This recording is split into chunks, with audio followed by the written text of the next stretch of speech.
vamos ahora sí a abrir la sesión de debate. Has mencionado también en tu charla, ¿no? Y te has arriesgado a dar proyecciones y previsiones acerca de lo que va a ocurrir, ¿no? Algunas personas escribían también en el Twitter, oye, esto me suena a Alexia, ¿no? O al Google Home, pero esta es una fase mucho más avanzada también, ¿no? Permíteme decirle. Pero por otro lado también cuando dices que el 80% de todos los call centers de las grandes multinacionales van a ser automatizadas, también hay un problema también de lo que es el valor del trabajo de todas esas personas que están ahí. Por tanto, hay también un impacto social, ¿no? Así que muchísimas gracias, Julio. Voy a leer algunas preguntas porque creo que las personas online están muy interesadas. Voy a iniciar con una pregunta para el doctor Montalbán. Es Juan Pablo Ramírez de iSanidad, de un medio de prensa. Dice, doctor Montalbán, nos ha explicado cómo ha evolucionado el diagnóstico y el tratamiento de la esclerosis múltiple, pero me gustaría preguntarle hacia dónde debe dirigirse la investigación ahora contra esta enfermedad. Bueno, si tengo que centrarme en un tema, el objetivo fundamental es la lucha contra la neurodegeneración. Hay dos componentes, de forma muy simplista, hay dos componentes en la esclerosis múltiple.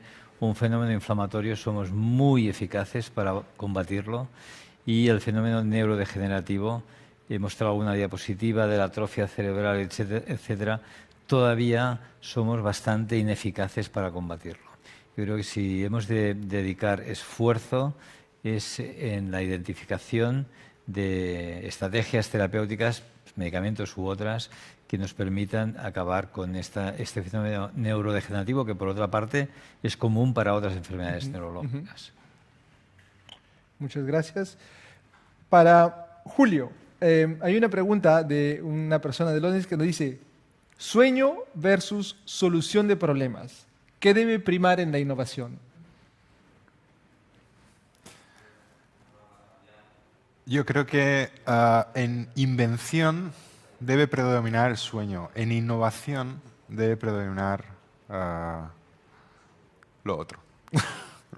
Y solucionar un problema. Es decir, me ha encantado ese slide del doctor, porque a veces utilizamos esas palabras, invención, innovación, pero pocas veces miramos en el diccionario qué significa, ¿no? Y entonces esa distinción tan precisa de, ojo, innovación, ¿sí?, hace una mejora sobre una invención, es muy relevante. Entonces tú puedes hacer un gran invento, ¿sí?, pero yo creo que el momento culmen de ese invento llega seguramente con una innovación. Es decir, en el momento que el invento realmente resuelve un problema, ¿sí?, y se innova y se añade esa mejora, es cuando eso cobra sentido. Además es una cosa, o sea, lo del tema de la innovación, el Silicon Valley, todas estas cosas está a la orden del día. O sea, de lo que te machacan, a lo que insisten a todas las startups es con el tema de, bueno, tú se te ha ocurrido hacer este software, esta aplicación para el móvil, pero ¿qué problema solucionas, ¿no? O sea, ¿cuál es la mejora o qué problema, cuál es el caso de uso que enfocas con esta aplicación? Con lo que para invención, los sueños. Para innovación, claramente, pues un caso de uso. Yo creo, Xavier, que aquí es copyright Xavier Montalbán. Sí. Para los sueños, la invención, y para la solución de problemas, la innovación. Me ha encantado. Muchísimas gracias, Julio. Hay una pregunta también, ahora vamos para una pregunta para Xavier, de Pedro Carrascal. Nos pregunta, ¿la innovación en el abordaje de la esclerosis múltiple en España ha ido de la mano del activismo de los pacientes y también de los neurólogos como tú? ¿Crees que es importante que se siga manteniendo para avanzar? ¿Se está perdiendo a pesar de todo lo que queda por hacer? Bueno, no hay ningún. Nosotros somos un ejemplo vivo de esa alianza que menciona Pedro, ¿no? O sea, el CENCAT es una alianza entre DICS, por decirlo de alguna forma, y la Fundación Esclerosis Múltiple. Sin la ayuda, la colaboración, el liderazgo de la Fundación Esclerosis Múltiple, que son pacientes, jamás hubiéramos podido crear el CEMCAT, y a la inversa. Es decir, el ir de la mano pacientes y médicos, en este caso científicos, etcétera, para solucionar problemas, no hay otra vía. Es que además no hay discusión porque no hay otra vía. Los pacientes deben estar involucrados en todas las tomas de decisiones, tanto de diagnóstico como de creación de centros, como de priorización de la investigación. No hay ninguna otra manera de funcionar hoy día. Muchas gracias, Xavier. Hay una pregunta para ambos por parte de Aura. Aura nos dice, cuando los robots nos pueden ayudar a curarnos, todos los apoyaríamos. Pero cuando hablamos de sustituir personas, nos preocupa. ¿Es importante la ética en la innovación? Último. Absolutamente sí. O sea, nosotros siempre hemos dicho que cualquier tipo de inteligencia artificial, aunque sea la lingüística, debe ser asistida. Asistida / supervisada por un ser humano. Yo recuerdo una anécdota de los primeros chatbots, ¿sí? de estos sistemas conversacionales automáticos. Uno de los primeros que lanzó Microsoft precisamente para cumplir un propósito muy específico, que era poder hablar de sexo o de dudas de los jóvenes que tenían con el sexo, sí, pues de una manera en la que ellos pues, se sintiesen un poco más cómodos, más relajados. Y bueno, es una máquina, le puedo hacer cualquier tipo de pregunta, no hay ningún problema. Bueno, ese robot al poco tiempo lo tuvieron que, yo creo que duró unas horas, ¿sí? Lo tuvieron que desactivar. ¿Por qué? Porque si bien había un colectivo de jóvenes que le hacían preguntas como se esperaba, ¿sí? De decir, oye, esto se puede hacer, esto no se puede hacer, todas esas dudas con relaciones sexuales, y la máquina los contestaba, daba su mejor respuesta, había otro colectivo de jóvenes que lo que se dedicaban era al cachondeo, ¿sí? Entonces, lo que tenía este chatbot era un mecanismo de que tú lo que le cuentes, ¿sí? Si lo sé, te lo respondo, y si no, me dices lo que es y lo aprendo para el siguiente. Entonces, este segundo colectivo lo que hizo básicamente es sabotear al chatbot, ¿sí? a este robot de Microsoft, pues diciéndole barbaridades. Entonces, ¿qué pasa? Que todo eso lo aprendía la máquina y luego llegaban los jóvenes y hacían una pregunta y la máquina lo que hacía era lo que le habían aprendido. Estaba totalmente desasistido, no duró ni un día. Y entonces, ética, sí. Supervisión, sí. Siempre por un humano. Yo estoy de acuerdo conceptualmente con el tema ética y supervisión, por supuesto, pero tengo que decir, y voy a ser un poco provocador con algunos de mis compañeros, pero con la inteligencia artificial, todo lo que tenga que ver con imágenes, yo creo que si yo tengo hijos, que tengo, les voy a aconsejar que no sean, perdonadme mis compañeros, pero que no sean dermatólogos, radiólogos, porque lo tienen fastidiado, histopatólogos. Pero claro, un dermatólogo puede ver una enfermedad cutánea pues 7 veces, una enfermedad rara, pero es que utilizando inteligencia artificial igual tienes 50.000. Entonces el diagnóstico en principio puede, yo no digo que lo sea, puede ser muchísimo más preciso. Lo mismo para la histopatología, lo mismo para la radiología. Seguramente no pasará, pero si pasa, me parece lógico. Por otra parte, y hay otro ejemplo, los psiquiatras que se dedican al suicidio lo tienen mal también, porque está completamente comprobado que los humanos nos sentimos mucho más cómodos hablando con un ordenador sobre nuestros problemas realmente importantes a nivel de tendencias suicidas que con el propio psiquiatra. Entonces, yo creo que hay un espacio que no hay vuelta atrás, donde la inteligencia artificial va a ocupar un espacio clarísimo, nos va a ayudar a todos, nos va a ayudar a los médicos, va a ayudar a los pacientes, ¿no? Y luego tengo otro ejemplo que si tengo tiempo lo contaré. Muy bien. Es interesante lo de las imágenes que comentabas, pero lo que sucede es que hay limitaciones con este tipo de inteligencia artificial a través de las imágenes. Necesitas una cantidad de información ya preestablecida, Claro. ¿sí? Para entrenar estos sistemas para que cuando vean una radiografía o un TAC digan, ojo, aquí está pasando esto. Si no, estamos perdidos. Os pondré un ejemplo no tan médico, sí que es el de las fotografías de los animales, ¿no? Se hizo Google, ¿sí? Hizo un experimento con modelos de machine learning, ¿sí? De aprendizaje, en el que se le daban fotos de gatitos, ¿sí? Y fotos de otros animales.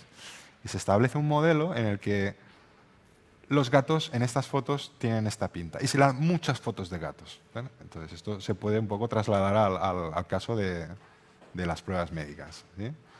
Entonces, ¿en qué consistía la prueba? Tú le dabas luego, después de entrenar este sistema, una foto de un animal y la pregunta para esta inteligencia artificial es, ¿aquí hay un gato o no? Y entonces, sí, no. Funcionaba bastante bien. ¿Sí? El problema se empieza a complicar cuando en la foto no solamente hay un animal, hay dos. ¿Sí? O si se parece a un gato. ¿O qué pasa si el gato está dando la espalda? Entonces, es un poco para que nos hagamos la idea, si ya simplemente un humano es capaz de ver una foto y decir, aquí hay un gato, pero ¿dónde ves el gato? Está aquí, lo que pasa es que está girado, mira, y está detrás de aquel perro. ¿Sí? Esto nosotros lo hacemos muy fácilmente. De hecho, yo creo que hay una región del cerebro que se encarga solamente de estas cosas. ¿Sí?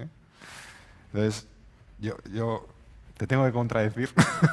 Yo creo que todavía hay carrera y hay trabajo para todos estos especialistas en poder identificar pues, a través de pues, pruebas médicas y radiografías y pues, cierto tipo de enfermedades. Porque el gran problema de estos modelos computarizados es la cantidad de información que es necesaria, ¿sí? Ya no solo el algoritmo, sino la cantidad de históricos que necesitas para poder alimentar a estos modelos. Como es un diálogo, Sí, tanto. Totalmente. lo que faltaba, que es lo que hay aquí, es el estudio genético de los gatos.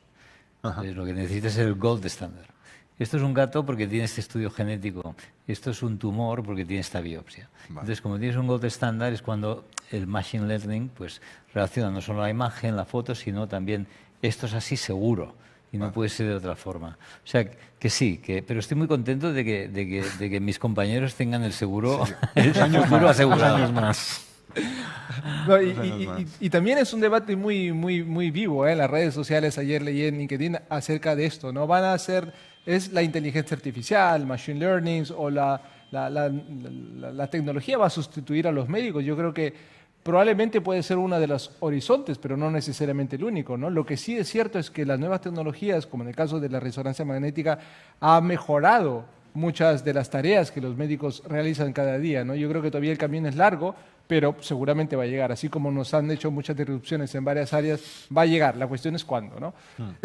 Así que muchas gracias a los dos. Ahora voy a hacer una pregunta. Tengo muchísimas preguntas. Voy a hacer una pregunta ahora a Xavier y luego una pregunta para ti también, Julio. Xavier, ¿cómo hay que sistematizar la innovación? Porque nos has hecho ver en 30 años mucha innovación, que a veces es una innovación tan pequeña, pero que tiene un impacto muy grande, como es la plaza de parking, ¿no? de los pacientes de esclerosis múltiple, pero son esas innovaciones que han hecho mejorar muchas otras cosas también y abrir las puertas. Pero ¿cómo han sido capaces ustedes de sistematizar la innovación y de surfear la ola de la innovación? No hemos sistematizado nada.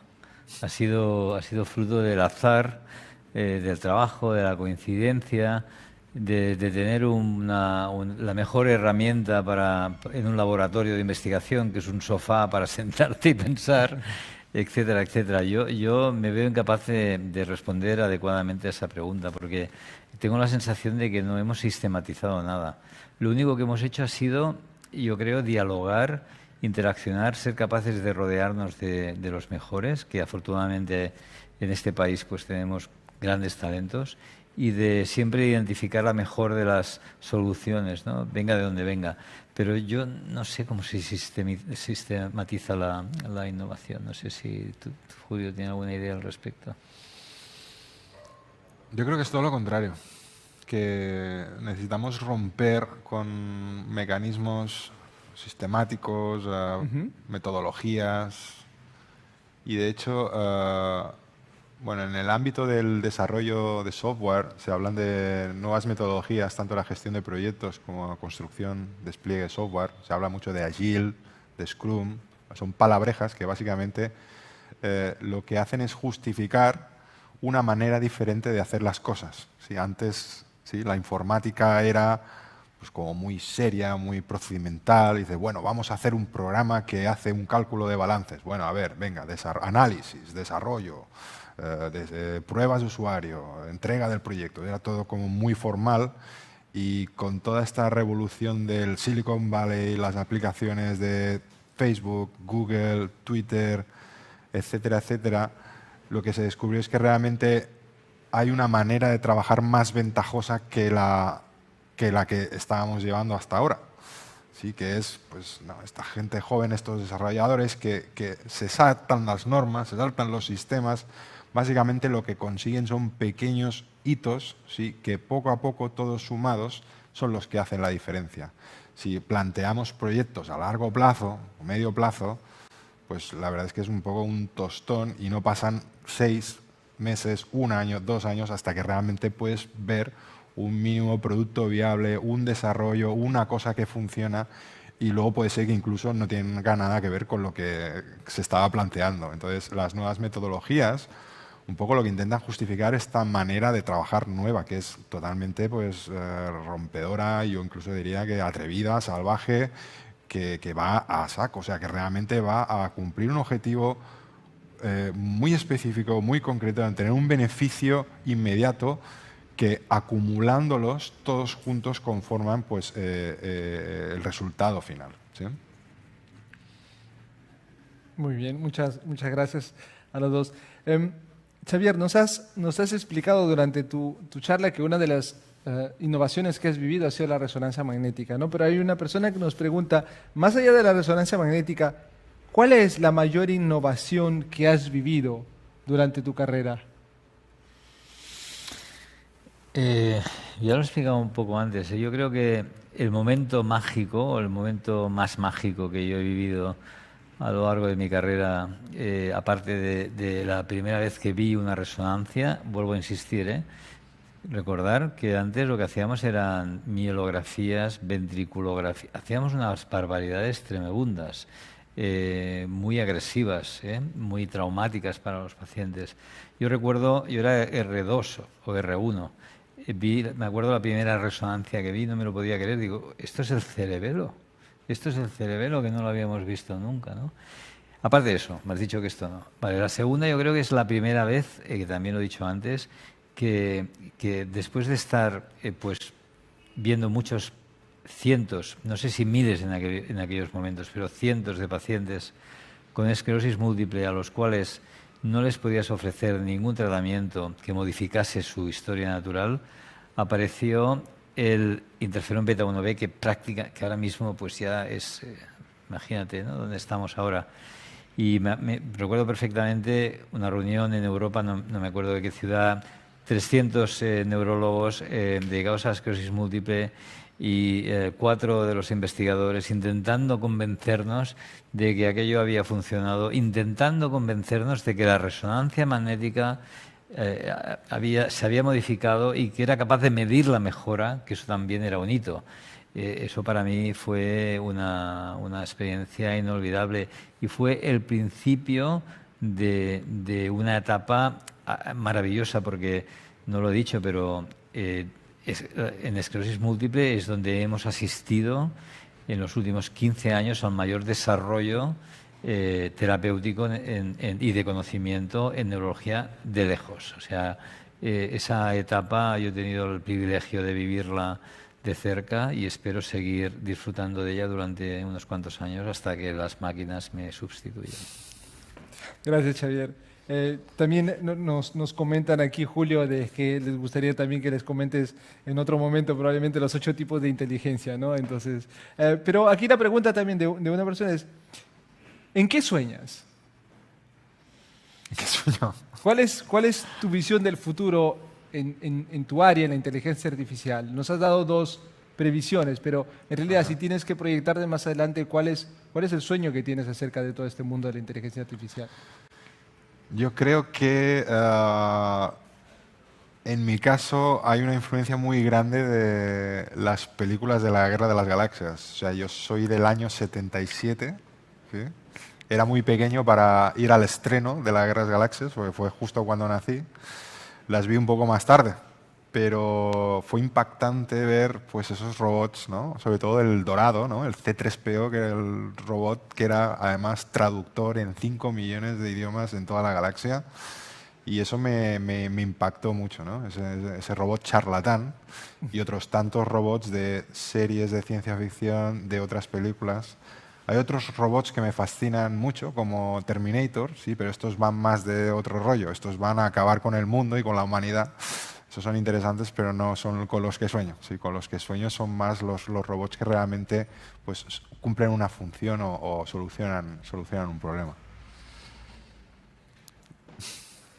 Bueno, es muy interesante, ¿eh? En realidad, tal vez, una de las cosas que últimamente, también conversando con muchas personas, a veces el lenguaje que usamos es un lenguaje que muchas veces aleja a algunas generaciones.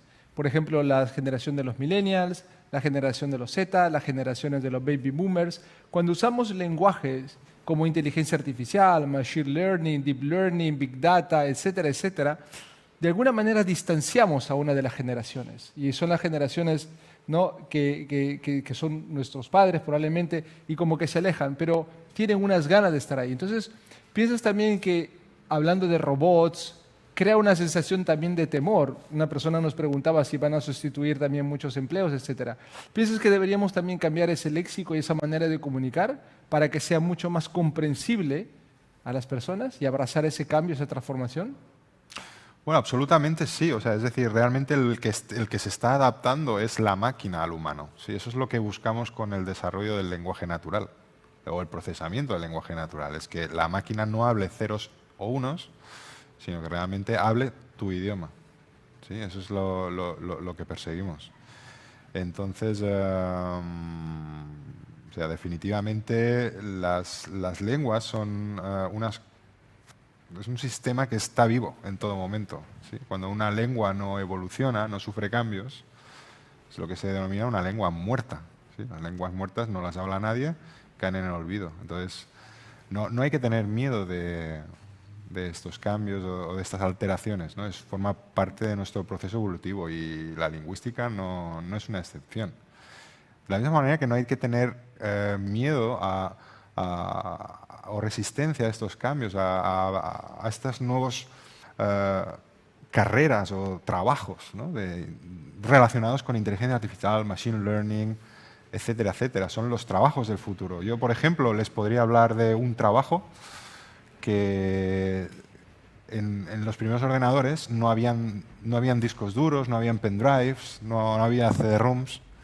Lo que había era unos papeles, unos cartones, y lo que se hacían eran agujeros en estos cartones, y ese cartón con esos agujeros era la manera de programar a las máquinas. Entonces, cuando le querías enseñar un algoritmo a una máquina, habían unas señoras, no sé por qué, pero eran todas señoras, cogían los cartones, hacían los agujeros, los apilaban con mucho cuidado, que no se cayesen, porque si no, el algoritmo ya no había manera de volverlo a recomponer. Se acercaban a la máquina y iban poniendo los cartones para dar las instrucciones para que funcionase esa máquina. Era la manera de programar de la época. ¿Qué pasó? Cuando se crearon los discos duros, los disquetes, básicamente los discos magnéticos, pues esta profesión ha desaparecido. Ya no necesitamos humanos que hagan agujeros en los cartones. ¿Sí? Ahora lo vamos a hacer de otra manera. Entonces, ¿hay que tenerle miedo a esto? No. O sea, realmente hay profesiones como la de perforadora que desaparecen, pero se te crean tantas otras nuevas o más, ¿sí? En las que realmente el ser humano aporta valor. Antes hablábamos de la del contact center. Desaparece, se crearán otras profesiones de valor. No hay que tener miedo. En el caso de las perforadoras, sí, ya no hay perforadoras. Pero la industria del storage, del almacenamiento, hoy en día es brutal. Cantidad de mecanismos que hay para almacenar fotos, información del ordenador, que si en el cloud, que si en tu ordenador, que si en el pendrive. Es increíble la industria y la cantidad de puestos de trabajo que mueve, por ejemplo, este cambio en el que desaparece algo, pero nace algo que es mucho mejor. Muy bien, gracias Julio. Nos escriben también, dice que hemos sido capaces también de aprender un nuevo lenguaje, que es el lenguaje de los emoji, ¿no? Entonces el ser humano también se adapta a nuevas maneras de comunicar. Sí. Xavier, ha llegado una pregunta para ti también.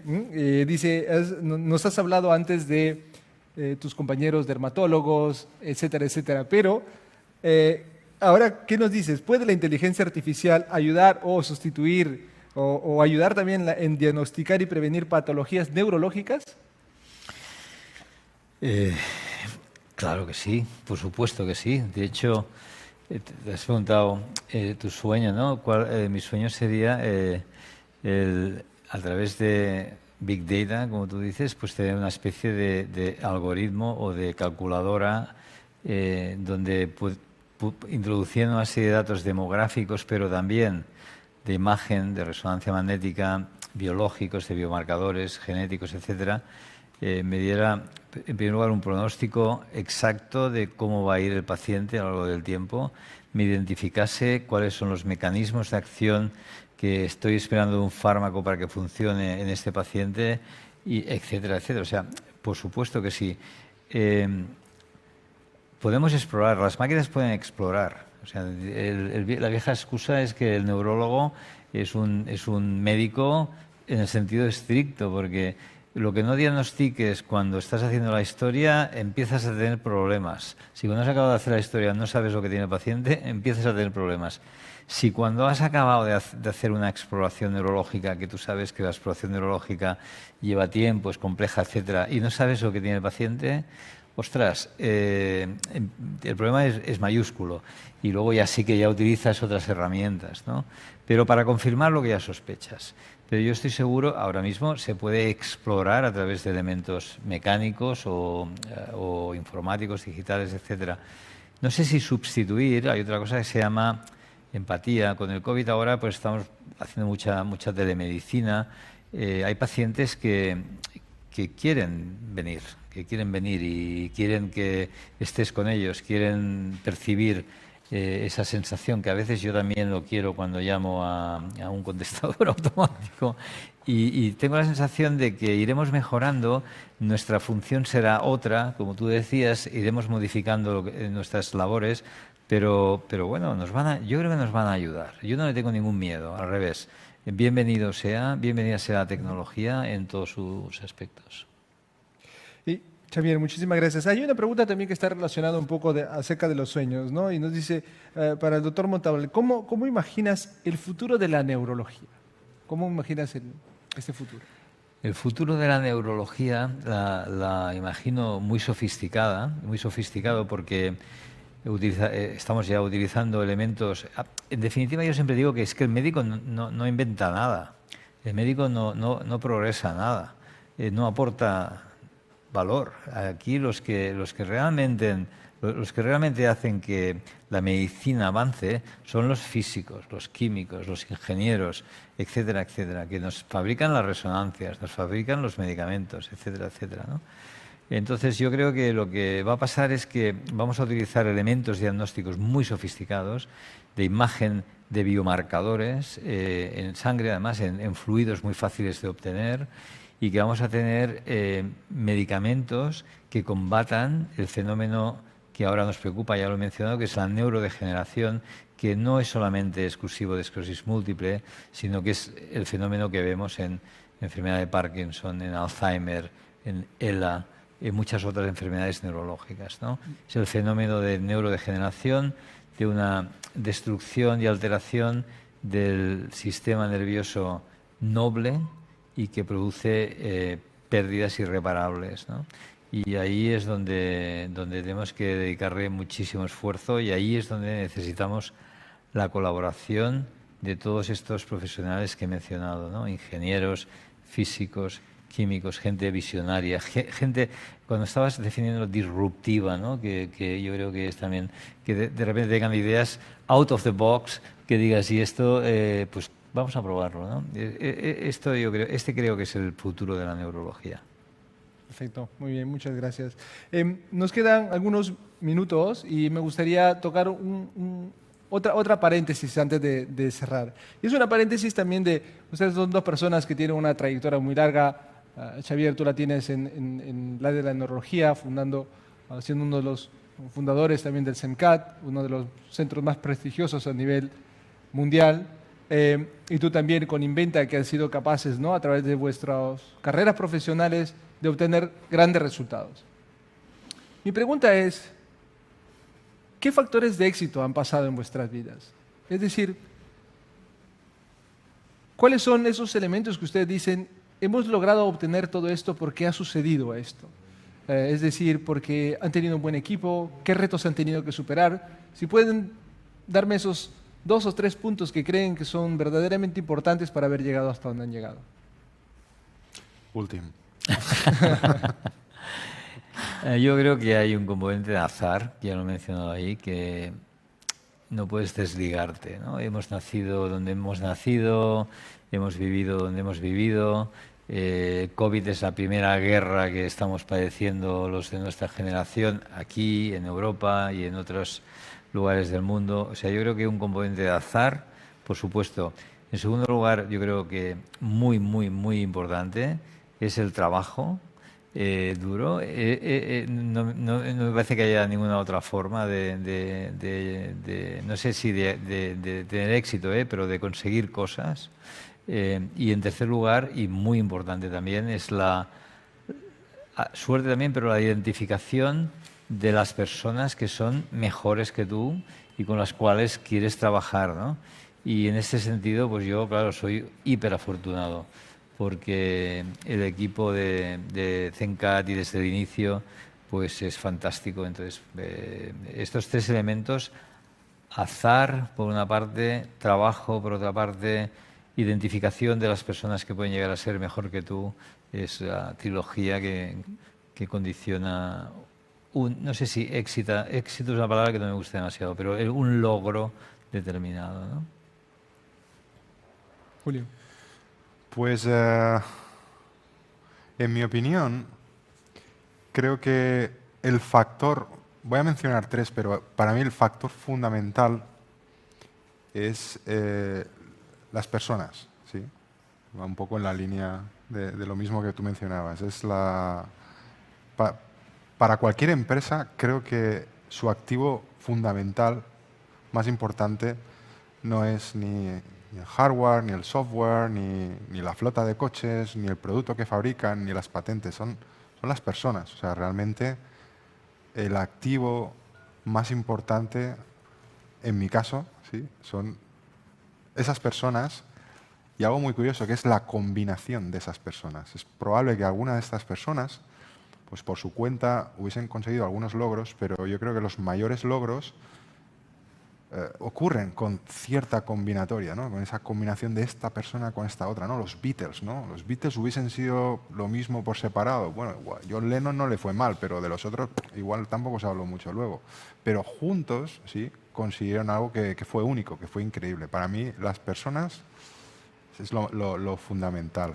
Luego, pensar algo grande. O sea, cuando estás intentando construir algo, resolver algo, no pienses en un colectivo o en un reducto geográfico o en un país, en un mercado. No, piénsalo a lo grande. Piénsalo como si lo fueses a poner en cualquier lugar del mundo. Eso es importante, porque tarde o temprano habrán limitaciones o cosas que no habías pensado por culpa de no haberlo concebido, ¿sí?, en el momento de la concepción, haber pensado a lo bestia, a lo grande.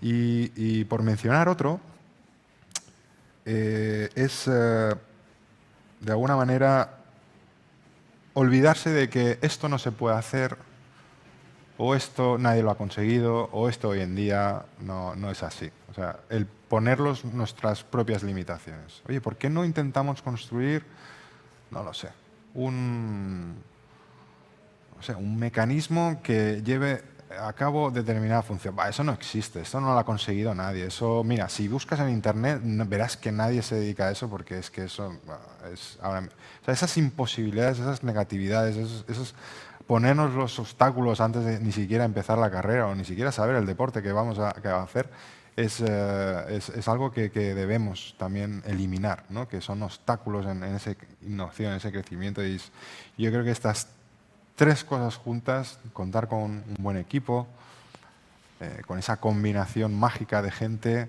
no ponerse limitaciones y pensar a lo grande, es lo que realmente marca la diferencia y nos lleva a las grandes innovaciones.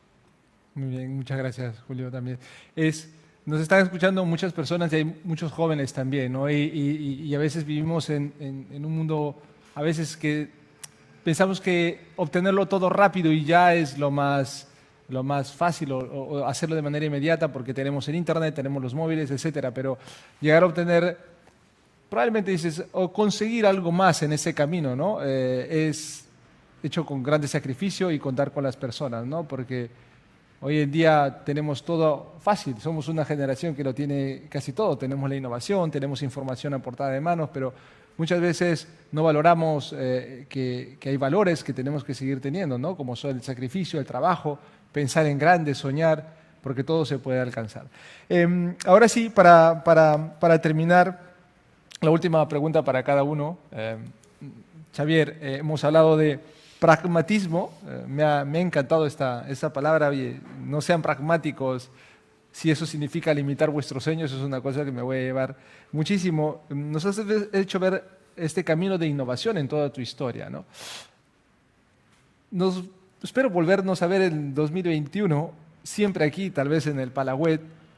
¿Y qué cosa te gustaría que hubiese ocurrido en este año, ya sea para SEMCAT, ya sea para ti mismo, o para la neurología en España y la neurología en el mundo? ¿Qué cosa sería un sueño que podrías desear para este próximo año? Visitar a los pacientes sin mascarilla.